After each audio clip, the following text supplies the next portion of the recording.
ये है कारा, जिसने अपने दोस्तों के साथ हैलोवीन पार्टी रखी है। कारा अपने दोस्तों का इंतजार कर रही होती है कि अचानक डोरबेल बजती है और इसके फ्रेंड्स दरवाजे पर आ जाते हैं।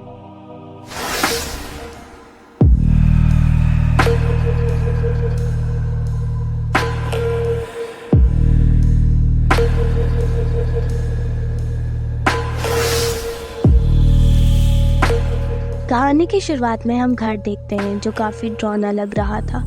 रूम में स्केलेटन और शैडोज नजर आते हैं। अरे तुम लोग इतनी जल्दी आ गए, अभी 5 मिनट पहले ही तो हमारी बात हुई थी। कारा इन लोगों को देखकर हैरान रहती है, लेकिन वो उन्हें वेलकम करती है और कमरे का पूरा सेटअप दिखाती है। इसकी एक दोस्त मीरा चिड़िया ऐसा माहौल देखकर डर जाती है और कहती है, ये तुमने भूतिया माहौल क्यों बनाया हुआ है? मुझे भूतों से डर लगता है। और वो इन सब में शामिल नहीं होना चाहती, लेकिन कारा उसे मना लेती है और वो सब डिसाइड करते हैं सुबह होने तक कोई बाहर नहीं जाएगा। रात भर हम हैलोवीन और भूत प्रेतों की कहानियां एंजॉय करेंगे।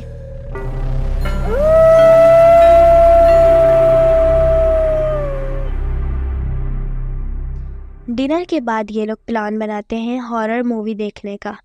मूवी देखते हुए अचानक से लाइट चली जाती है।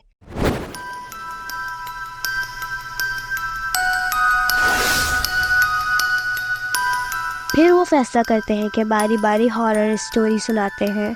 सबसे पहले कारा कहानी सुनाती है। चलो मैं कहानी सुनाती हूँ।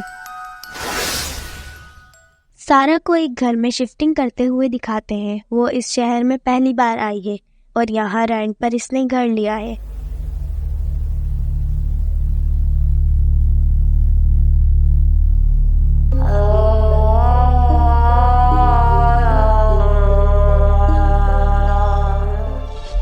घर में दाखिल होते ही इसे घर बहुत पसंद आता है।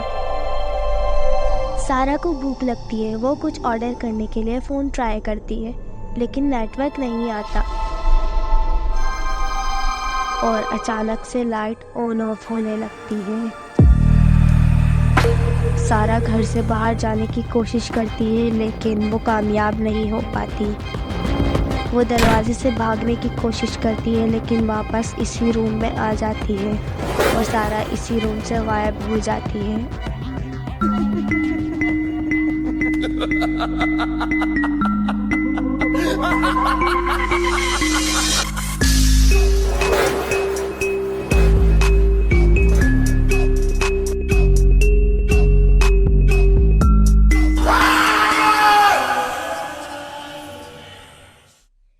इस कहानी के बाद सब डर जाते हैं, लेकिन खेल का डर तो अभी शुरू हुआ है।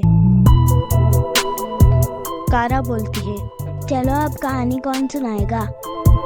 दूसरी चिड़िया कहानी सुनाना शुरू करती है। इस कहानी में माला को दिखाते हैं, जो तेज बारिश में घर वापस जा रही है। बारिश बहुत तेज थी, जिसकी वजह से गाड़ी चलाने में मुश्किल हो रही थी और मौसम भी बहुत ख़राब था। अचानक इसके सामने एक चिड़िया आ जाती है और वो इसको हिट कर देती है और वो चिड़िया मौके पर ही मर जाती है। माला चिड़िया फौरन इसके पास आती है और घबरा जाती है। तुम ठीक तो हो ना? तुम ठीक तो हो ना? माला घबराकर घर भाग जाती है।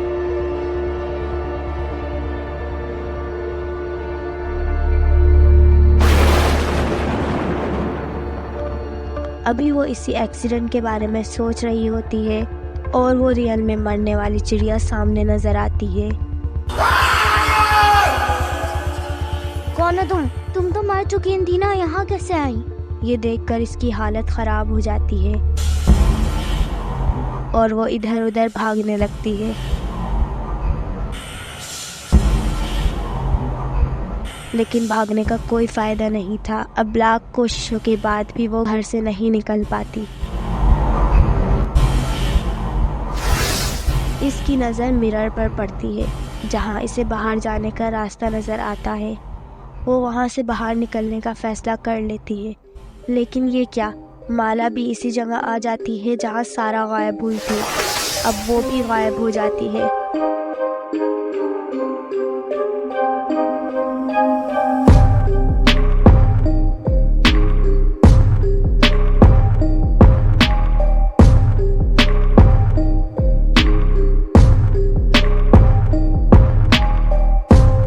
इस कहानी के बाद ये लोग और डर जाते हैं, लेकिन डर का मजा तो अभी बाकी था। तीसरी चिड़िया कहानी स्टार्ट करती है।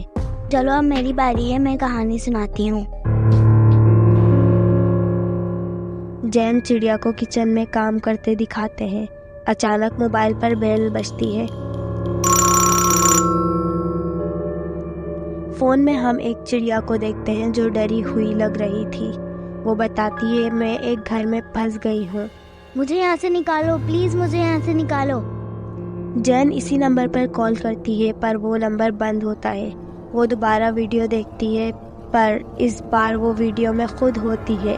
वीडियो बदल चुकी होती है। मुझे यहाँ से निकालो, प्लीज मुझे यहाँ से निकालो। जैन चिड़िया घबराते हुए इधर उधर देखती है। वो ये समझती है कि कोई इसकी वीडियो बना रहा है। वो पूछती है, कौन है यहाँ, और भागकर दूसरे कमरे में आ जाती है। मगर इस कमरे में अंधेरा काफ़ी होता है और धूल मिट्टी भी नज़र आती है। इसे कमरे में चादर पहना कोई नज़र आता है। चादर हटाती है तो कोई भी नहीं होता।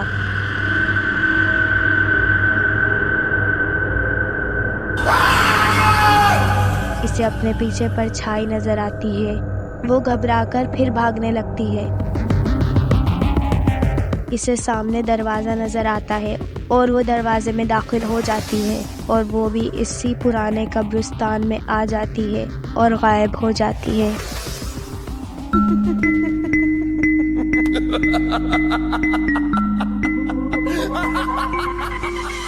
अब मीरा चिड़िया अपनी कहानी सुनाती है और बोलती है, कारा, अब ये कहानी तुम्हारे लिए है। चलो तुम्हें एक जगह दिखाती हूँ।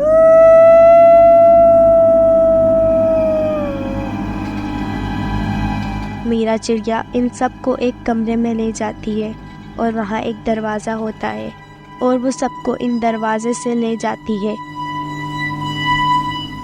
अब ये इसी जगह पर पहुँच जाते हैं जहाँ कहानी में सारी चिड़ियाँ गायब हो रही थी। कारा बोलती है, ये क्या, ये जगह कहाँ से आई? मीरा बताती है, कारा, जब हम तुम्हारे घर पार्टी में आ रहे थे तो हमारा एक्सीडेंट हो गया था।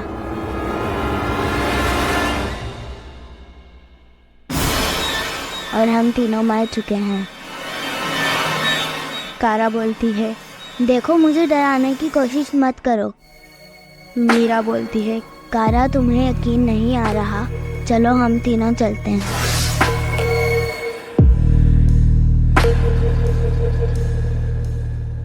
और फिर वो तीनों वहाँ से गायब हो जाते हैं और कहानी यही ख़त्म हो जाती है।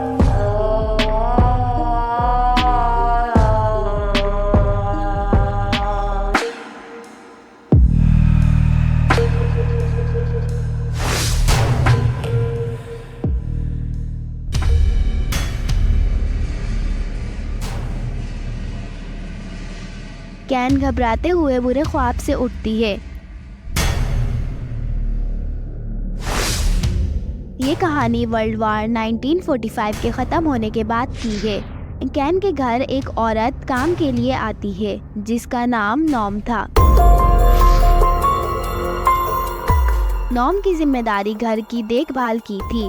कैन नॉम को घर के रूल्स बताती है कि घर में हर वक्त पर्दे लगे रहने चाहिए और सारे दरवाजे लॉक रहेंगे। ये रूल्स घर में इसलिए थे कि कैन सनलाइट ब्लॉक रखना चाहती थी क्योंकि इसके दोनों बच्चे जैन और टैन को फोटो सेंसिटिविटी की बीमारी थी।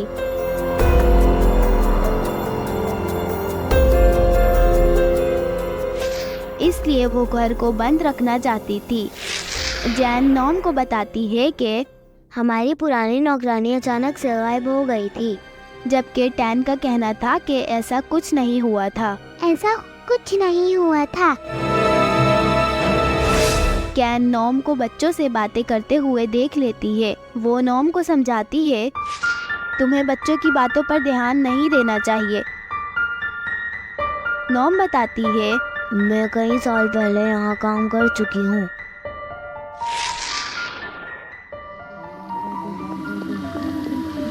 एक दिन कैन को किसी के रोने की आवाज आती है।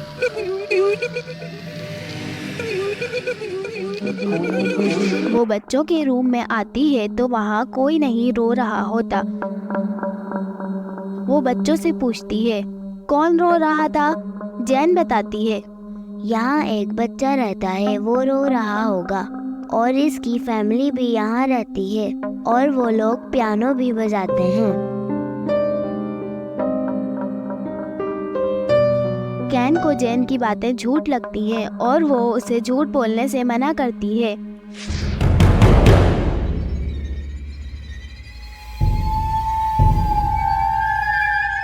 एक दिन कैन को रूम का पर्दा हटा हुआ नजर आता है।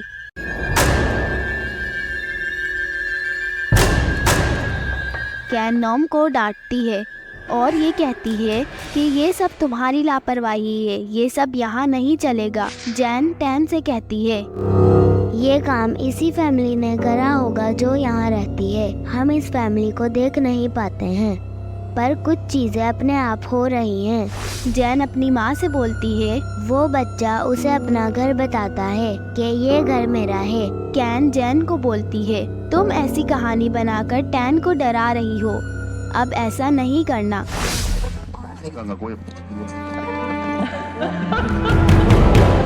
कैन को भी अब अजीब आवाजें सुनाई देने लगती हैं और वो घबरा जाती है। उसे लगता है कि ये सब नॉम कर रही है।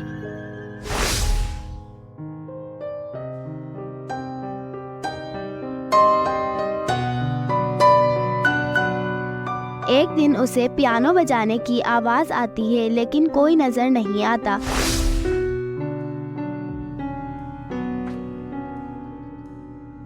कैन नॉम से पूछती है, ये सब क्या चक्कर है? तुम यहाँ पहले भी काम कर चुकी हो, बताओ। नॉम बताती है, बहुत साल पहले यहाँ 15 लोग रहते थे, मगर किसी बीमारी की वजह से वो यहाँ से चले गए। ये सुनकर कैन नॉम को घर से निकाल देती है और ये कहती है कि ये सब तुम कर रही हो। नॉम वहाँ से चली जाती है। बच्चे नॉम को तलाश करते हुए एक कब्र पर आते हैं और वो हैरान रह जाते हैं कि वो कब्र नॉम की है। नॉम की रूह आती है और बताती है कि मैं 1960 में मर गई थी और तुम लोग भी मर चुके हो।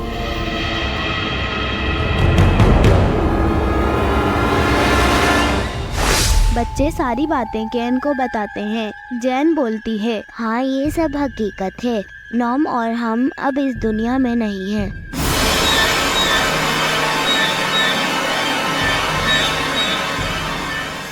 कैन नॉम को बुलाती है। नॉम बोलती है, हम सब एक बीमारी की वजह से मर चुके हैं और अब यहाँ कुछ लोग रहने आ गए हैं, जिसकी वजह से हम डर रहे हैं। असल में वो लोग जिंदा हैं।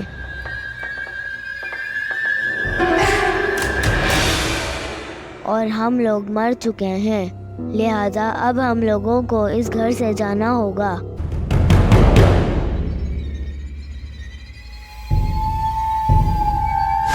इसके बाद ये सब लोग यहाँ से गायब हो जाते हैं।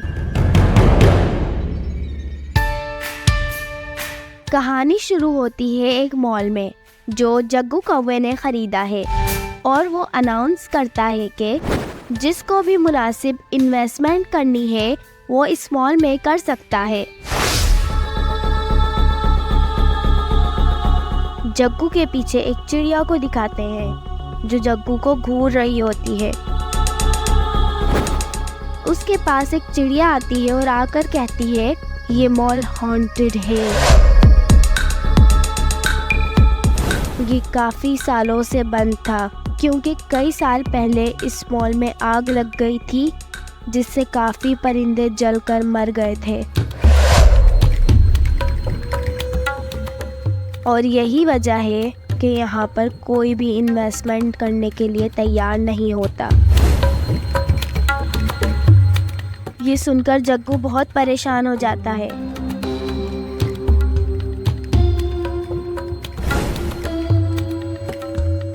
वो मॉल का विजिट कर रहा होता है कि उसे लगता है कि उसका कोई पीछा कर रहा है।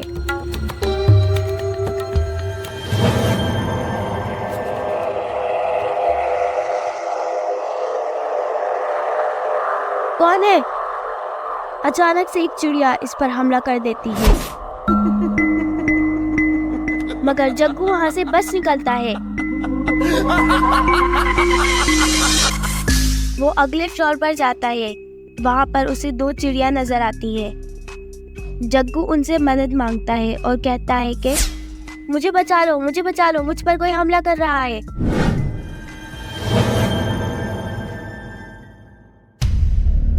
जग्गू इनसे काफी इंसिस्ट करता है। वो चिड़िया इसे देखती रहती है और आहिस्ता आहिस्ता इसके करीब आने लगती है। जग्गू डर जाता है। उसे ऐसा लगता है वो चिड़िया उस पर हमला करेंगी और वो वहां से भी भागता है।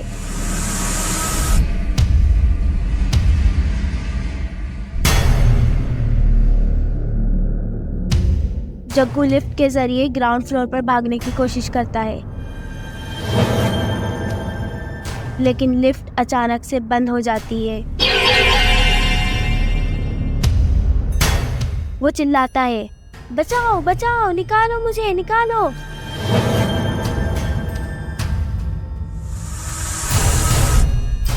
अचानक से लिफ्ट खुल जाती है और जग्गू बाहर आ जाता है। मगर ये क्या? जग्गू उसी जगह पर मौजूद होता है जहां से लिफ्ट पर चढ़ा था।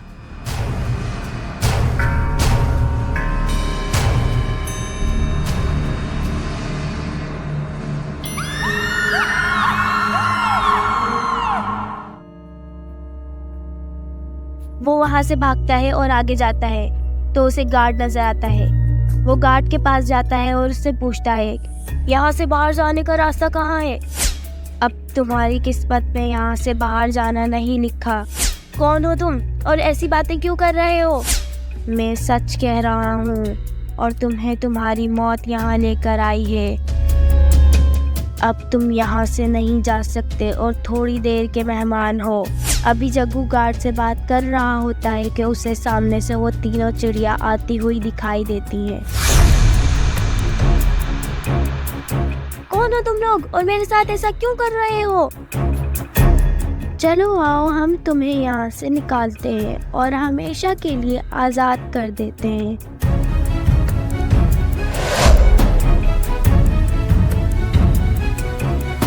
वो लोग जग्गू को एक जगह ले जाते हैं जहाँ पर बहुत सारी चिड़िया पहले से मौजूद होती हैं। हम लोग जिंदा नहीं हैं और मर चुके हैं और ये सब तुम्हारी वजह से हुआ है। क्या बोल रहे हो तुम लोग? मैंने तुम लोगों को नहीं मारा।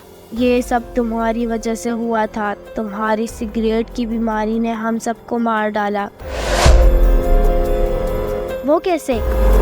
तुम काफ़ी साल पहले यहाँ पर आए थे और आदत से मजबूर होकर तुमने सिगरेट पी, मगर जलती सिगरेट छोड़कर चले गए, जिसकी वजह से मॉल में आग लग गई और हम सब जलकर मर गए।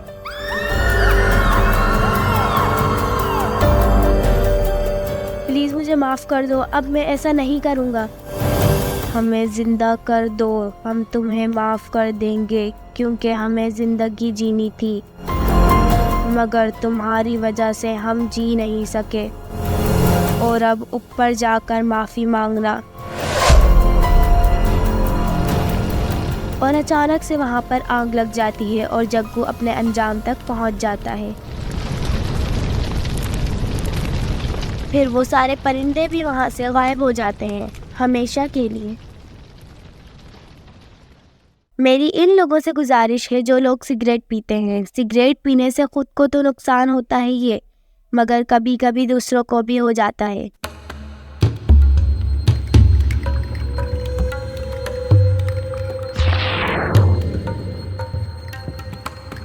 घोसू मेरा एक क्लाइंट है जिस पर केस चल रहा है और वो जेल में है। क्या तुम किसी ऐसी चिड़िया को जानते हो जो मेरे क्लाइंट के बदले जेल जा सके? जी हाँ वकील साहब, मैं एक ऐसी चिड़िया को जानता हूँ जो पैसों के लिए ये काम कर देगी। इसका नाम आईना है।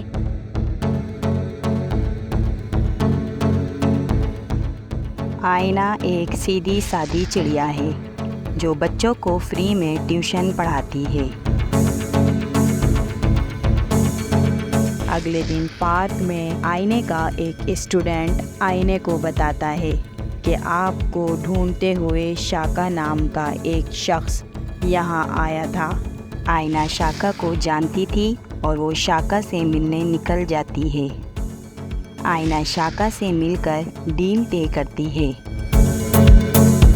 मेरे जेल जाने के बाद डील का पैसा मेरे दोस्त कालू को दे देना। इसके बाद आईना जेल चली जाती है। फिर कुछ अरसे बाद जेल से वापस आ जाती है। आईने की ज़िंदगी में बस यही था कि बच्चों को ट्यूशन पढ़ाना और जेल जाना, फिर वापस आना।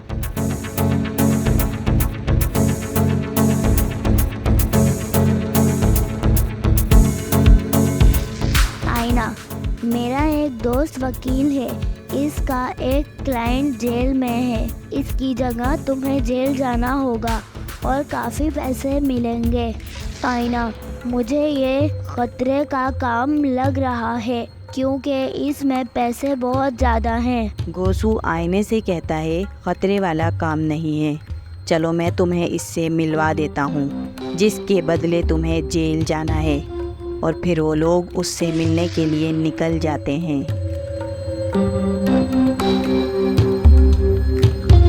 आईना जब उससे मिलती है तो उसे देखकर हैरान हो जाती है। वो बिल्कुल उसकी हमशक्ल होती है। हेलो आईना, मेरा नाम कीला है। देखो, तुम मुझे देखकर घबराओ नहीं। तुम मेरे बदले जेल चले जाओ, मैं तुम्हें जल्द ही बाहर निकलवा दूंगी। अच्छा ठीक है, मगर ये तो बताओ कि तुमने जुर्म क्या करा है। मुझसे गलती से एक मर्डर हो गया है, लेकिन डरने की कोई बात नहीं, मैं तुम्हें जल्दी बाहर निकलवा दूंगी और इतना पैसा मिलेगा तुम्हें कि तुम सारी ज़िंदगी बैठ कर खा सकती हो। इसके बाद तुम्हें कोई काम करने की ज़रूरत नहीं। आईना पैसों का सुनकर जेल जाने के लिए राज़ी हो जाती है, लेकिन सबूतों को मद्देनज़र रखते हुए आईना को फांसी की सज़ा हो जाती है।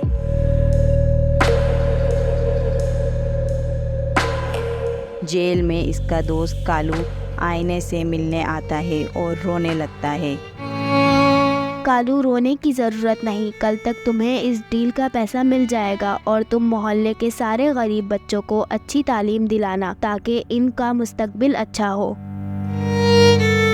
लेकिन कालू ने कीला को उसके अंजाम तक पहुंचाने की ठान ली और पुलिस को जाकर सारी बात बता दी। पुलिस ने कीला के अड्डे पर रेड करके कीला को गिरफ्तार करके जेल में डाल दिया।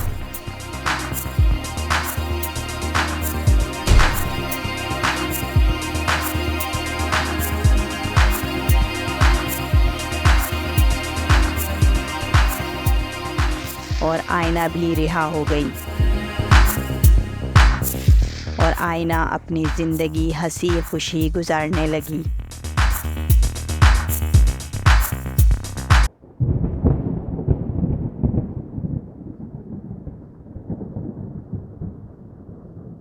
जंगल में बारिश हो रही थी। भैया अंदर आ जाओ, बाहर खतरा हो सकता है। माँ ने कहा था मेरे आने तक घोंसले से बाहर नहीं जाना। क्योंकि उनकी माँ खाने की तलाश में बाहर गई हुई थी। बच्चों ने पहली बार बारिश देखी और उन्हें पता ही नहीं बारिश के वक्त क्या करना चाहिए। अरे मैं बाहर झांक कर देख रहा हूँ कि ये आवाज़ कहाँ से आ रही है। मैंने देखा आसमान से बहुत सारा पानी नीचे गिर रहा है। कुछ भी हो भैया, माँ के आने तक बाहर नहीं जाना। वन्नू अपने भाई से बड़ा और समझदार था, तो इस पे जिम्मेदारी तो बनती है भाई। अपनी माँ का इंतज़ार करने के सिवा बच्चों के पास करने को कुछ नहीं था। उधर पिंकी चिड़िया बारिश से बचने के लिए पेड़ की डाल पर रुकी हुई थी।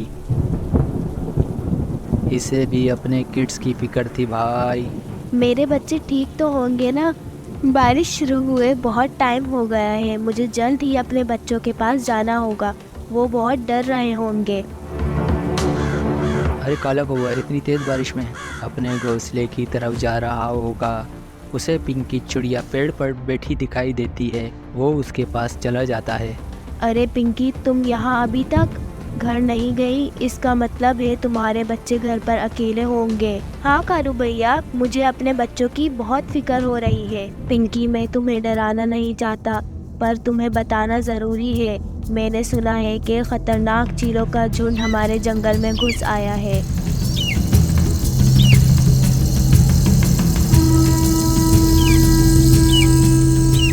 हाँ कालू भैया, मुझे ये बात पता है। कल मैं चुलबुल चिड़िया के घर की तरफ से जा रही थी। मैंने देखा कि एक चील चुलबुल चिड़िया के बच्चों को खाने की कोशिश कर रहा है। मैंने उन्हें बचाने की ठान ली।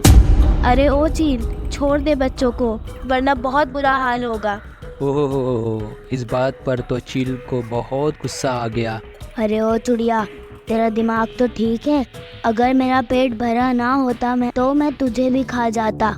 अगर नेक्स्ट टाइम तू मुझे नजर आई तो मैं तुझे फौरन खा जाऊंगा और डकार भी नहीं लूंगा। और ऐसा कहकर चील वहाँ से उड़ गई। अच्छा, तो ये सब हुआ था। थैंक्स, चुलबुल चिड़िया के बच्चे बच गए, लेकिन खतरा अभी बाकी है। हमें जल्द ही इन चीलों को यहाँ से भगाना होगा। ठीक है कालू भैया, अब किसी न किसी तरह मुझे भी घर पहुँचना होगा। ठीक है, अब मुझे भी जाना होगा। कालू वहाँ से निकल जाता है। बारिश बहुत तेज़ थी। पिंकी भी जान की परवाह किए बगैर अपने घर की तरफ निकल पड़ी। तेज़ बारिश की वजह से उसे उड़ने में बहुत मुश्किल हो रही थी। उसके पूरे पर भीग गए थे, मगर वो रुकने का नाम नहीं ले रही थी, क्योंकि उसे अपने घर पहुंचना था। वो देखो, अपना शिकार खुद चलकर हमारे पास आ रहा है। इस बारिश में इसे खाने में बहुत मज़ा आएगा। मेरे पास तो मिर्च मसाला भी है। इस चिड़िया को खाकर हमारा पेट भर जाएगा। पिंकी चिड़िया शिकारी परिंदों को देखकर डर जाती है, मगर वो बहुत होशियार थी भाई, और निडर भी थी। इसने इन चीलों का सामना करने का फैसला कर लिया। अरे ओ चिड़िया, रुक जा, इतनी तेज बारिश में कहाँ जा रही है? चील, मैं अपने घर जा रही हूँ। हाँ, ऐसे कैसे जाओगी? अब तुम हमारे इलाके में आ चुकी हो और अब घर जाने के बजाय हमारे पेट में जाओगी। पिंकी ये सुनकर डर जाती है, लेकिन इसके दिमाग में एक आइडिया आता है। मुझे इनसे छुटकारा पाना होगा। अरे भाई, आप लोग मुझे कैसे खा सकते हो? मुझे पहले ही एक चील ने खाने के लिए रिजर्व किया हुआ है। ऐसे कैसे? कौन है जो हमारे होते हुए तुम्हें खाने के लिए बैठा हुआ है? जी भाई, बिल्कुल बैठा हुआ है, और अगर तुमने मुझे खाया तो वो तुम्हें खा जाएगा। किसकी हिम्मत है जो हमसे टकराए? हाँ, अगर हिम्मत है तो चलो मेरे साथ, एक बार लड़कर देख लो, और अगर जीत जाओ तो मुझे खा जाना। हाँ, चलो, हम देख लेंगे उसको। पिंकी चिड़िया आगे आगे और शिकारी चीले पीछे पीछे चल दिए, और फिर वो शिकारी चीलों के इलाके में पहुंच जाते हैं। अरे ये चिड़िया तो मेरी तरफ आ रही है। कल तो ये मेरे हाथ से बच गई, पर अभी तो मुझे बहुत भूख लग रही है। तुम यहीं रुको, मैं आगे जाती हूँ। अगर वो मुझ पर हमला करे तो तुम लोग पीछे से आ जाना। और पिंकी चिड़िया अकेली चील के पास चली जाती है। अरे वाह, आज शिकार खुद चलकर मेरे पास आ गया। लगता है आज मैं पेट भर कर खाना खाऊंगा।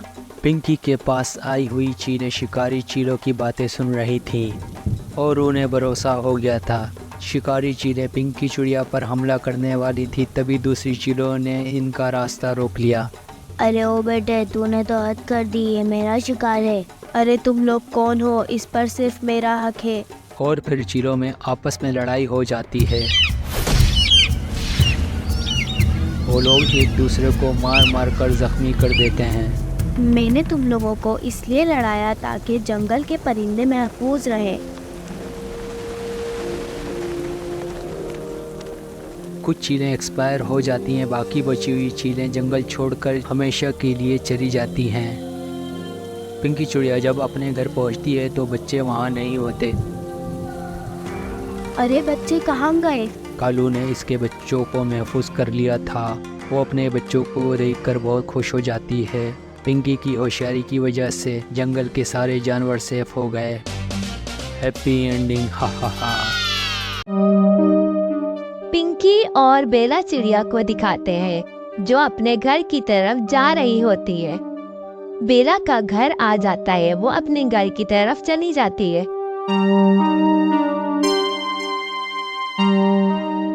और पिंकी अपने घर की तरफ जा ही रही होती है। उसे रास्ते में काली बिल्ली नजर आती है और पिंकी चिड़िया बिल्ली को देखकर रुक जाती है और उसे देखने लगती है।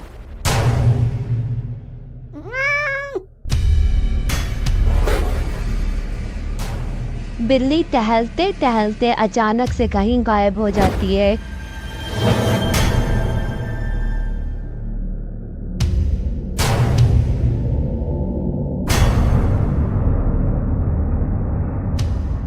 ये देखकर पिंकी थोड़ा सा डरती है, फिर कुछ सोचती है और अपने घर की तरफ तेजी से निकल पड़ती है।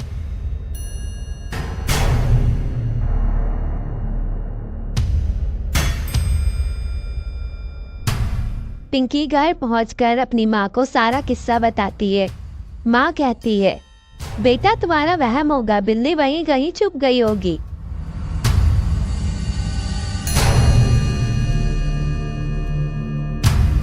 रात का सीन दिखाते हैं। पिंकी अपने कमरे में मौजूद होती है।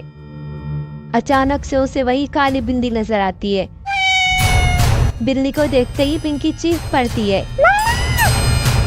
पिंकी की चीख सुनकर फौरन उसकी माँ आ जाती है। वो उसको समझाती है, बेटा ये तुम्हारे दिमाग की सोच है, ऐसा कुछ नहीं है, जाओ सो जाओ। एक दिन दिखाते हैं पिंकी अपने कमरे में होती है और उसे अजीब आवाजें सुनाई देती है। पिंकी इधर उधर देखने लगती है लेकिन उसे वहां कुछ नहीं नजर आता।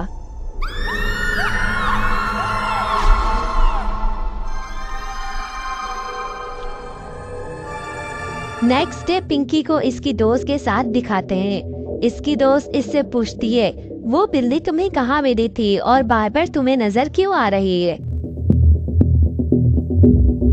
मेरा तुम्हें यकीन नहीं आ रहा, चलो मैं तुम्हें वही जगह दिखाती हूँ। पिंकी अपनी दोस्त को उसी जगह ले जाती है और बताती है कि यहाँ से बिल्ली गायब हुई थी।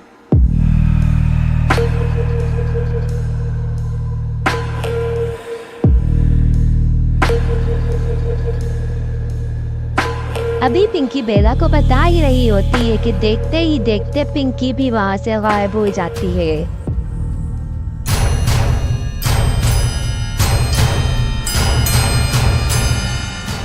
सीन में दिखाते हैं इसकी दोस्त को जो हंसती है और हंसते हंसते बिल्ली में तब्दील हो जाती है।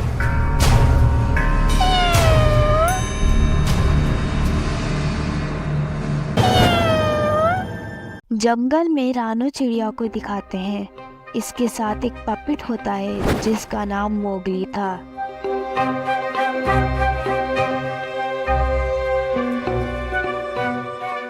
ऐसा लगता है कि वो पपेट को वहां छोड़कर जाना चाहती है।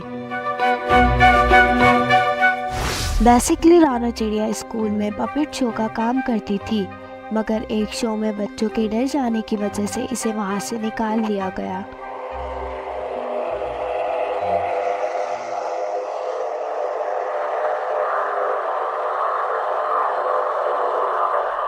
अगले सीन में कमरे में कुछ बलून्स दिखाते हैं और देखते ही देखते वो बलून्स स्मोक में तब्दील हो जाते हैं।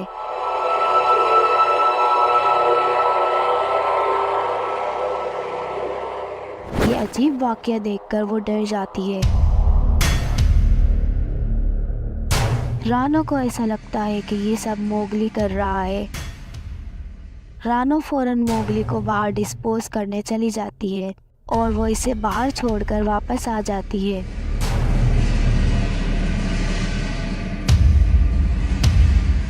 लेकिन रानो इसे थोड़ी देर बाद वापस ले आती है।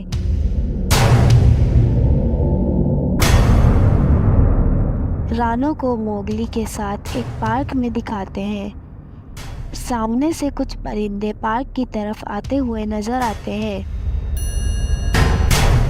वो रानो के साथ मोगली को देखकर डर जाते हैं और वापस चले जाते हैं।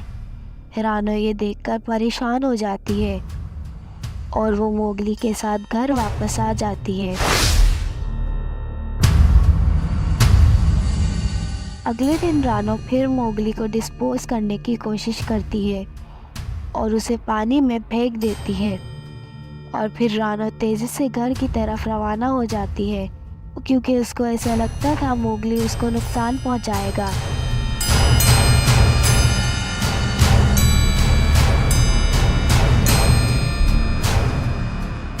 रास्ते में उसे चीखने की आवाज़ें आती है।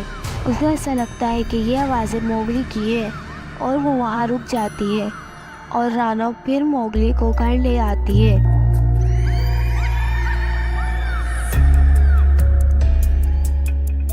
रानो अगले दिन फैसला कर लेती है कि अब इस मोगली को डिस्पोज करना ज़रूरी है और इस बार इसे पानी में फेंक कर आ जाती है।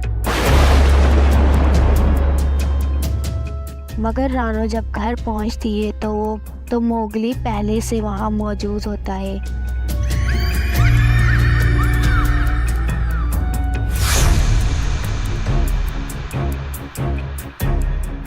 ये देखकर रानो घबरा जाती है। रानो फाइनली फैसला करती है कि इसको जला दिया जाए और वो मोगली को जला देती है।